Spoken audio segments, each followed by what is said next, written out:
Hello, hello, Libra Collective. Ako po si James from James Tarot PH. Ito po ang inyong bonus reading para po sa Enero, Pera and Career. So today tayo ay magbabasa at titignan natin kung ano yung mga naghihintay sa iyo at mga dapat mong malaman para sa money goals and career goals mo. Okay? So simulan na natin mga Libra. Inhale and exhale. Holy Spirit, Spirit Guides, ibigay natin kay Libra ang mga mensaheng dapat nilang malaman para sa buwan na ito. In your overall energy, meron kang the Two of Cups. Beautiful. In the area of what's blocking, ano yung humaharang sa pera goals and career goals, the Eight of Wands. In the area of what you need to do, meron po kayong the Judgment card. In the area of what you need to focus on, meron po kayong the Devil card. In the area of what's coming in, you have the Five of Pentacles. Beautiful. In the area of your divine messages, meron po kayong the Six of Swords.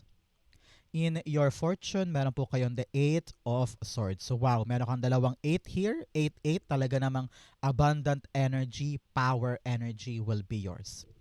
In your near future, meron kang the Moon card. Interesting.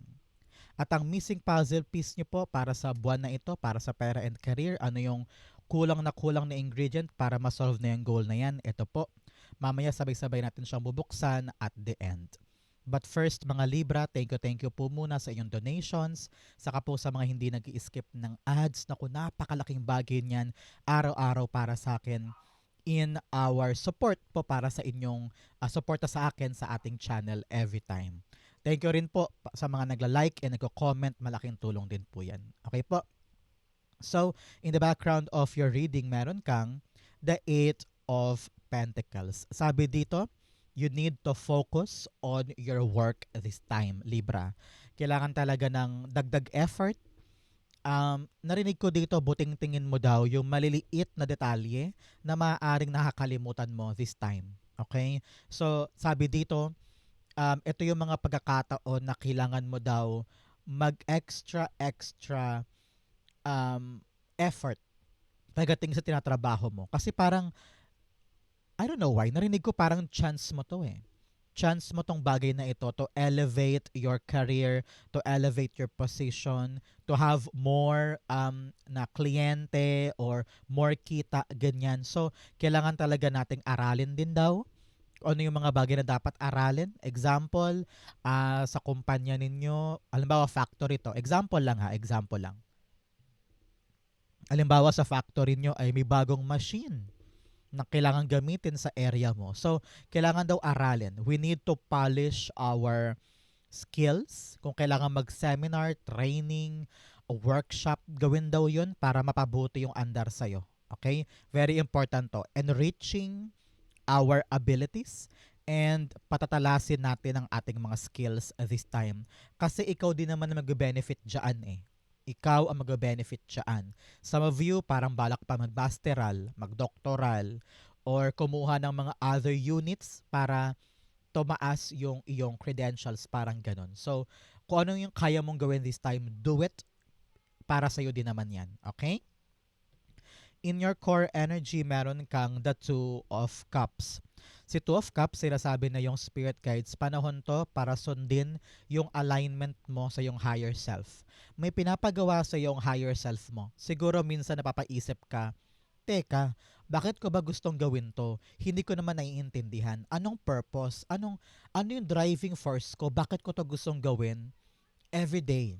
May mga ganyan ka sigurong tanong. And your intuition will tell you why. No? Alam mo eh, ramdam mo eh. Kahit malabo, kahit hindi ka sure, tinutuloy mo yung isang bagay. Because your higher self is doing everything para i-push ka sa direction na yon.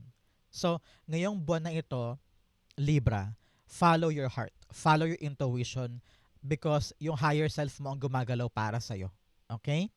So, I'm seeing in my clock 444. So, protektado ka this time. You and your loved ones are safe. Protected ka sa gagawin mong ito. So, congrats po. Okay? Sabi dito, communicate properly. Makipag-usap ka daw. Kung ito man ay tungkol sa kliyente, sa boss mo, May dapat ayusin sa coworker, sa negosyo, kung ano man yang dapat pag-usapan na. Huwag daw iwasan. Work on it. Kung ikaw ay naiinis sa pipikon, kumalma ka, habaan ng pasensya, trabahuhin mo ang pag-uusap na ito para makuha nyo yung good outcome. Okay? Clarify natin to. So, Libra, since ito po ay pera and career reading, ano po yung mga manifestations mo pagdating sa money goals and career goals mo? Ilapag mo na yan sa baba. It will come true. Okay? Two of Cups. The Magician card. Yes, kayang-kaya mo daw to. You have the ability, you have the manifestation power para makuha yung gusto mo. Kung meron ka mang negosasyon ngayon, agreement, kontrata, interview, or naghihintay ka sa approval ng someone para mapa-oo mo ito, kayang-kaya mo daw. So, don't doubt yourself. Do your best. Huwag mong urungan, huwag mong sukuan, makakahanap ka daw ng tamang paraan para maganap yung minamanifest mo sa ugnayan na ito.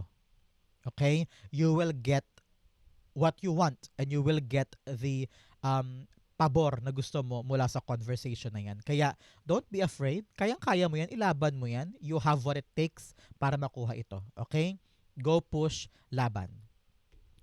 Ang Magician card also ay nagkasabi sa'yo na time na to take action. Time na to find solutions and find ways. So move, move, move para yung yes card ay makuha mo na. Okay? In what's blocking, meron kang deception and anger. Oh, sabi na yung spirit guides, panahon na daw para kunin talaga yung mga totoo. No? Ibaon na sa limot yung mga bagay na peke, yung mga bagay na illusions, yung mga bagay na you're gonna realize maling akala lang pala or maling paniniwala lang pala. Kapitan mo lagi ang truth, your integrity mo, yung katotohanan, doon ka kumapit para nagkaroon ng tamang andar sa reality mo yung bagay-bagay. You also have anger. Sabi dito, kontrolin mo, Libra, ang iyong emosyon. You need to balance things out, okay? Hindi pwedeng lagi kang mabilis magalit or mabilis maapektuhan. Control yourselves, okay? In what's blocking, you have the 8 of Wands. Sabi dito, medyo wala ka sa focus this time. Yun ang problema sa'yo. Yun ang makakaharang sa'yo. Minsan, meron kang mga bagay na gustong gawin, tapos mamaya may gagawin ka pang iba, may gagawin ka na naman ng iba. Imbes na matapos mo agad-agad yung isang bagay, nalilingat ka in different direction. Kailangan natin ng streamlined attention, streamlined intention para sa mga bagay na ginagawa natin. Kailangan doon ka lang talaga nakatutok, eyes on the prize, eyes on the target para bumilis yan. Okay? Kasi kung distracted ka sa maraming bagay, tatagal yan. Okay? The 8 of Wands being clarified by the Star card. Yes, tinan mo naman, nakatingin lang siya sa kanyang goal, yung star. Yun yung kanyang gustong maganap. Yun yung kanyang gustong makuha. So talagang hindi nawawaglit ang kanyang mata sa pangarap na yun. At ganun ka din. Kitang-kita ko dito that you're easily distracted. Mabilis kang mawala ng gana kapag nahihirapan ka. Kaya imbis na tapusin, imbis na tulayan, imbis na gawin, lumilihis ka. Nagkakaroon ka ng escapism, nag-a-avoid ka para lang hindi mo maramdaman yung tension, yung pagod, yung kayod. Well, minsan okay lang naman sana yun eh. Magkaroon ka ng distraction para makahinga, mag-avoid panandalian. Pero kung naubos na nun ang oras mo, imbes na bumalik ka sa focus, yun ang problema.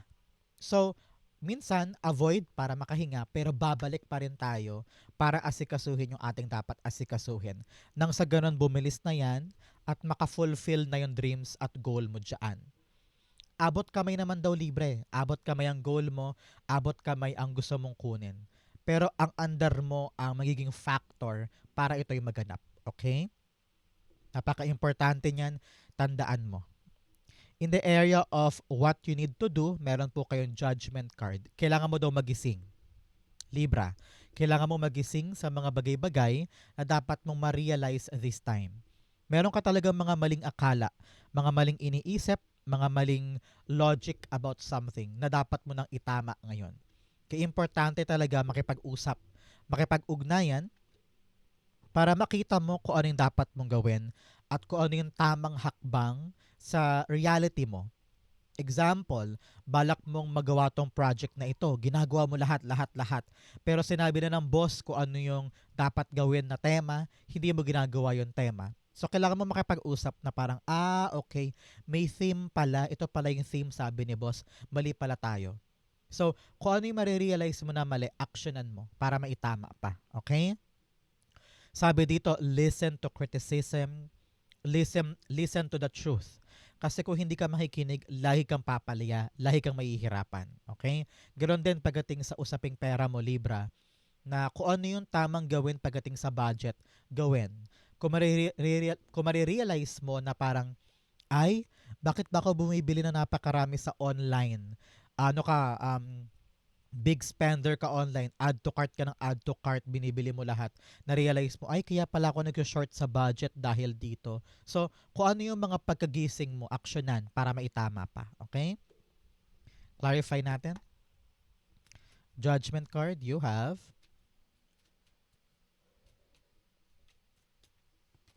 the King of Pentacles. Panahon na daw para maging seryoso ka sa mga bagay na sigurado, sa mga bagay na permanente, saka sa mga bagay na tatagal sa buhay mo. Kung ano yung mga inaasikaso mo ngayon na mali, na umaagaw sa iyong atensyon, you will realize soon na parang, ay, teka, hindi naman ako kumikita dito eh. 10 oras na ako nagti-TikTok or nag-Instagram. Teka, para imbes na asikasuhin ko na lang yung project ko, inuubos ko oras ko dito. So kung ano yung mga bagay na temporary at paningit at asungot lang sa time mo, ilagak mo na lang yung time na yun sa karapat-dapat. Sa long term, sa pag-aaral or pundasyon or pagpapakinis or pagpapatalas ng skills mo. Para in long term, maging solid yung foundation mo sa permanenteng kita at permanenteng galawan mo. Ngayon ang tamang time, Libra, to think the foundation of a solid future mo. Mga ipon, kung ikaw ay magre-retire, no, ngayon pa lang dapat hinahanda na yung pang-retirement. Kung ikaw ay bibili ng bahay, ngayon pa lang dapat nag-iisip ka na ng tamang gagawin para maabot yung foundation na yun. Okay? In the area of what you need to focus on, you have the devil card. You need to focus on the release. Pakawalan mo daw yung sarili mo sa mga takot mo. Medyo limitado ang kilos mo this time. Para bagang nagpapatali ka sa mga malimong notions, sa mga malimong iniisip. This is the right time for you to get out of those fears, Libra. Okay? Masyado kang takot, masyado kang guarded, kumbaga. And ayaw mong gumawa ng kakaiba. Ayaw mo daw mag-risk, ayaw mo daw kumilos, to the point na hindi ka na nag-grow. So, may pumipigil sa'yo eh. Maaaring mga takot mo yan or ibang tao, baka may toxic people around you nagiging sagabal para umabante ka no, o maka-advance ka. Kaya kailangan mong kilalanin yan. Ikaw ba yan or ibang tao ang humaharang sa sarili mo para umabante? Lumaya ka, get out of this chain. Nakita ko dito meron kang paulit-ulit na ginagawa, may pattern na to, and you need to realize, teka, mali to ah. Teka, parang kahit anong gawin ko, parang ito pa rin yung outcome. So, you need to break the chains and do something new para sa ikakaunlad mo. Okay? Clarify natin. The devil cards being clarified by, tumilapon. The Queen of Swords. Yes, you need to make a bold decision. You need to make a bold action para ito'y matanggal na sa buhay mo. Kung ito man ay mga toxic friend, toxic workmates, o kaya mali mong routine, baka mamaya meron kang ginagawa na palagi kang nainom sa gabi, bisyo, or yung pera mo nagagastos mo sa maling bagay. Panahon na to para maging disiplinado ka at tanggalin yung mga mali sa buhay mo. Take action. You need to have a clear vision sa future na gusto mong puntahan. Kaya kung ngayon medyo malabo pa at hindi mo pa alam gagawin mo, madali sa'yo ang mahulog sa manipulation ng iba. Or madali sa'yo ang gumawa ng mga maling habits. Kaya ngayon, bangon Libra, itama natin ang lahat. Do the right thing para sa future mo, para sa long term. Okay? Kung mali ang budgeting mo, mali ang paghawak ng pera at madalas kang bumibili online lagi, nako bawasan na yan, itama na, pigilan na ang sarili at gawin yung tamang aksyon for a great, great march forward. Okay? Importante to. Ngayon, kailangan matalas ang isip mo and you need to be brave enough para harapin at putulin yung mga mali. Okay? Kung maling friends yan, napalautang, naku, putulin na ang ugnayan. Kung ito ay sa work na lagi ka nag-overtime dahil sabi ni boss, magmalasakit daw sa kumpanya, naku, stand up for yourself kasi kung yung overtime pay ay hindi naman nag-reflect sa payslip mo, why are you doing that? Parang ganon. Okay? In the area of what's coming in, you have vast vistas expand your horizon. Palawakin mo ang isip mo, palawakin mo ang pananaw mo para yung goal ay talagang hindi mawaglit sa'yo. You have to clear your mind para alam mo yung dapat bitawan at alam mo yung nakakasama sa'yo. You also have transformation. Yes, nagbabago ka na, nag-evolve ka na, a fresh new way of living emerges. Kumbaga, parang sabi dito, sineshed mo na, tinatanggal mo na yung mga bagay na humaharang sa advancement ng buhay mo. You are now living a brand new life, a brand new perspective sa buhay. Good for you, okay? In what's coming in, meron po kayong the Five of Pentacles. Sabi dito, nagbabago na yung pinaghihirapan mo. Medyo nag-struggle ka when it comes to money and career. Ano? Meron ka mga pinagdaanan na hindi mo akalaing malalagpasan mo pala. Sabi dito, patapos na yan. Kaya dapat gawin mo ay pahalagahan mo yung strength mo more than your weaknesses. Okay? Siguro minsan nag-self-negative talk ka. Sinasabi mo siguro, ay hindi ko kaya yan, ay mahina ako, ay hindi ko magagawa ito, sa iba mo na lang ibigay. Your self-worth and self-importance, importante yan para makalagpas ka sa struggles mo. You can make it. You can achieve it. So sabi dito, makakaisip ka doon ng paraan para makawala na sa struggles na yan. Narinig ko, may darating na tulong para sa'yo. So congrats po. Okay? Maaring kaibigan mo yan, o coworker, or magulang mo, no? Or kapatid, pwede din, na mag-a-assist sa'yo para makalagpas ka na sa pinagdadaanan mo ngayon. Okay? The Five of Pentacles being clarified by the Knight of Wands. Yes, may darating na good news. Ang tabayanan mo sa text, email, or chat, or bigla-bigla may lalapit sa'yo para sabihin na, Hoy Libra, may magandang ganito.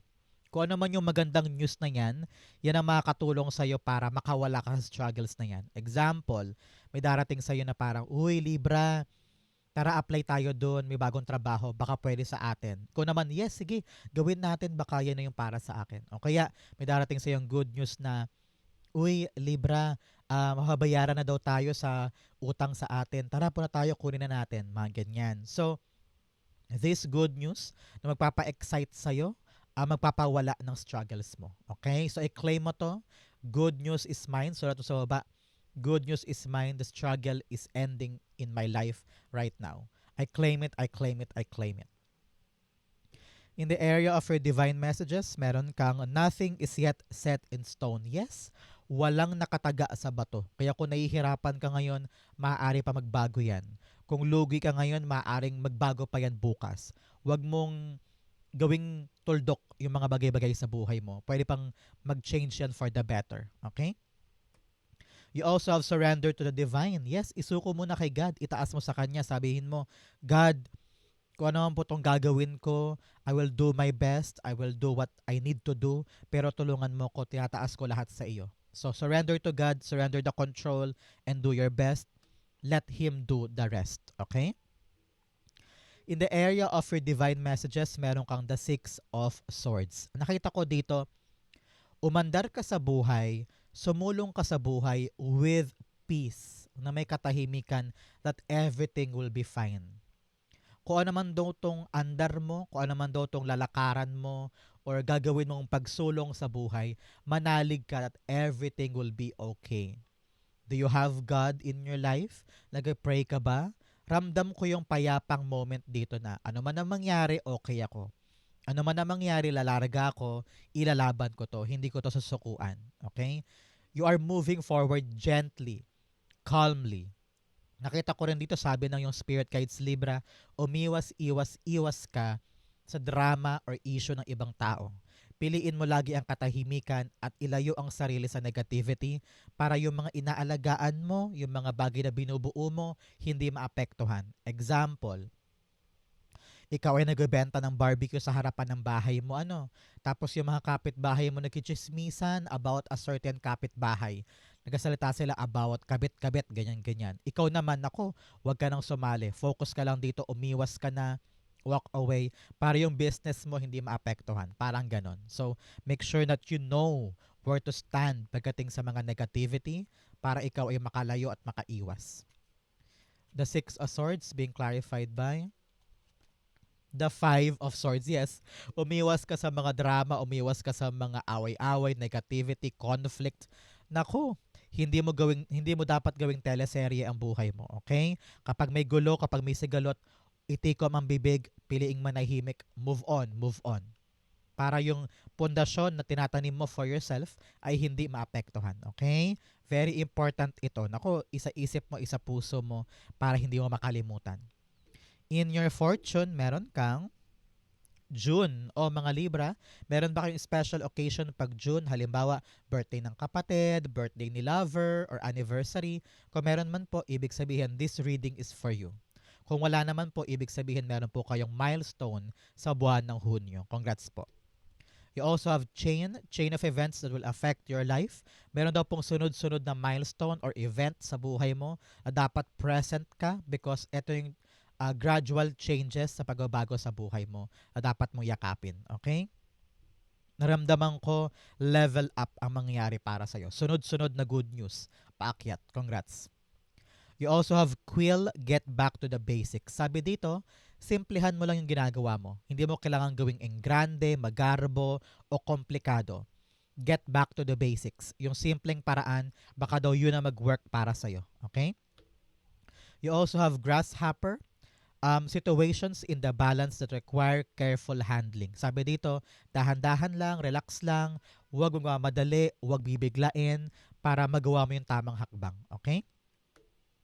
In your fortune, meron kang the Eight of Swords. Sabi dito, napakaganda, lalaya ka na sa negative self-talk mo. Akala mo stuck ka, pero may solusyon.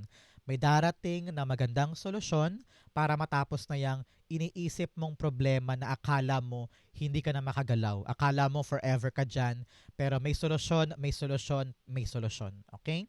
So, sabi dito, babalik yung kumpiyansa sa puso mo, yung lakas ng loob mo. Kung dati parang hirap na hirap ka gumalaw, takot kang magkamali, takot kang mag-fail, pero dito makakaisip ka ng isang paraan na magpapa-excite sa'yo, magpapalakas ang loob mo na para bagang, ay sige, gawin natin yun. Baka ito na yung solusyon ko. Baka ito na yung paraan ko para makawala na ako dito. Okay? So payo sa'yo, huwag ka usapin ang sarili negatively. Always think positive and always see the beauty of everything. Laging may solusyon. Yun ang isipin mo, laging may solusyon, laging may paraan. Hindi ka stuck. Okay? Eight of Swords. The Three of Swords. Yes. Lalaya ka na from all the pain in the past. Kaya ka stuck before kasi lagi mo iniisip, ay nako, baka pag ginawa ko to, maulit na naman yung dati. Ay baka pag ganto ang kilos ko, mangyari na naman yung pain before. Natatakot kang mag-try kasi you're afraid of that pain that will come back again. Ngayon, kailangan daw maghilom ka na. Kapag nahilom mo na yung sugat na to, makakalaya ka na dito. Masasabi mo na, ay, bakit ba ako matatakot? Kayang-kaya ko yan. Hindi na mangyayari yun dati. Malakas ka na, magaling ka na. Hindi mo na to iindahin. Makakagawa ka na ng paraan para i-work out mo kung ano man tong bagay na to that will reward you sa dulo. Okay? So kung nag-iisip ka ngayon, hala, hindi ko masolusyonan to kasi baka mangyari na naman, baka sigawan na naman ako ni boss. So wag mo isipin na mangyayari ulit yung past para makahanap ka ng tamang paraan, makawala ka dyan. Okay? In your near future, meron kang the moon card. Sabi dito, things will get clearer soon. Lilinaw din lahat ng mga bagay na malabo ngayon. Siguro iniisip mo, bakit ba ganito? Bakit ganyan? Bakit kailangan ko 'tong gawin? Bakit kailangan mawala 'yon? Bakit kailangan magbago 'to? Marami kang questions. And the questions will arrive with its answers soon. Okay? Darating din ang sagot para sa'yo. Kaya huwag kang mainip, huwag kang maghurumentado dyan, porque marami kang mga bagay na hindi mo naiintindihan. Huwag kang mag-alala. Darating din ang sagot sooner or later. Kaya ngayon, daanan mo lang. If you truly believe in yourself na gagawin ko to, marami man malabong bagay, pero gagawin ko to. Kung naniniwala ka doon, your faith will push you forward hanggang dulo. At makikita mo rin yung sagot moving forward. Mapapanatag ka din sa kakahinatnan yan. Okay? So, don't worry this time. Example, nag-iisip ka kung makakapasa kaya ako doon. 2 linggo na ako nag-training, magiging regular kaya ako. So, maraming mga bagay na hindi sigurado, pero kung gagawin mo lahat na makakaya mo at ilalaban mo yan, makikita mo yung sagot soon. Okay? Moon cards being clarified by the Two of Wands. Yes, panahon to para talagang maging matapang ka at mag-take risk ka. Kung talagang gusto mo magbago tong kapalaran mo na paulit-ulit lang yung pain, paulit-ulit lang yung problema, and you want to change your life, go push forward. Tahakin mo yung unfamiliar territory, tahakin mo yung unfamiliar na experiences at landas. Makikita mo na your bravery will lead you to your growth and success. Okay? Kaya walang puwangan takot sa iyo ngayon. Importante magplano ka muna kung anong dapat mong gawin, ano yung hakbang mo, at be open to the possibility. Okay? Panahon to para palawakin mo ang mundo mo, Libra. Okay? Ano yung missing puzzle piece? Ano yung kulang na kulang sa buhay mo ngayon para makuha na yung pera goals, para makuha na yung career goals? The Four of Pentacles. Sabi dito, panahon na to let go. Let go of something na pilit mong niyayakap pero hindi na talaga applicable para sa'yo. Example, ikaw yung uri ng tao na bili ng bag kahit na minsan kinakapos ka sa pambayad ng kuryente. Example lang ha. So you need to let go of that need na pagbili ng mga bagong bag para yung pangangailangan mo ay ma-provide mo na stable. Okay? Example din, ikaw yung uri ng tao na pilit mo niyayakap itong taong ito, itong co-worker na ito sa buhay mo. Kahit na minsan, siya yung rason ko bakit ka napapahamak sa work o nalilate sa work o gimmick ka ng gimmick dahil sa kanya. Learn to let go of that group or that relationship para mag-streamline yung dapat mong gawin. Tandaan mo, mas importante ngayon ang career at pera mo kumpara sa mga asungot na kayang-kaya mo namang i-let go. And yakapin mo na lang yung valuable para sa'yo. Okay? The Four of Pentacles being clarified by you have the Strength card. Yes, magkaroon ka ng tapang, lakas ng loob na bitawan yung dapat bitawan. Alam ko while we're talking right now, alam mo kung ano yung mga dapat bitawan this time sa buhay mo. Na mali na, nakakasira na, nakakaubos ng oras, nakakaantala ng pag-advante mo, no? So, let that go. Hindi mo sila kailangan. Makikita mo na kapag binitawan mo yan, naging matapang ka in letting them go, lilinis ang buhay mo, mas gagaan. Mas magiging streamlined yung foundation and stability mo in money, in career, in future. Okay? Very important yan. Kaya ngayon mag-evaluate ka na, Libra. Ano yung mga dapat kong bitawan? Kayanin ko siyang bitawan at harapin para maging okay na ang lahat. Okay? So, Libra, ito po ang inyong January pera and career. Saan po kayo nakaresonate? Comment down below, babasahin ko po yan. Thank you, Holy Spirit, Spirit Guides, for the clarity and messages na dapat malaman ng mga Libra today. Thank you po for watching hanggang dulo, mga mahal kong Libra. I love you. This has been James for James Tarot PH. God bless everybody.